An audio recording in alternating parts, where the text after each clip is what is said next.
بس شوفوا تعال يا أخي.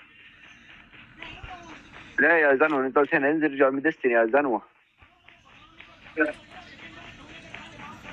لا خلاص تطول الجيم خلاص راح بش يا طول الغيبة بغيابك مصيبة أسوأ. اني مثل مرايتك تضحك لي أحمد صندوق رب مصر. ترى صوتك حلو انت غن. نعم بالله صندوق.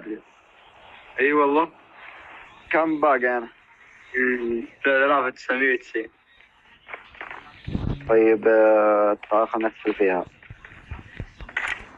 الروح. طيب ادخل عندي عشان داخل بوبي. في مثل مرايتك. هاي 6500 شيء ما تكسروه أنا. و 6500 لا صار اخوي لك انت حمار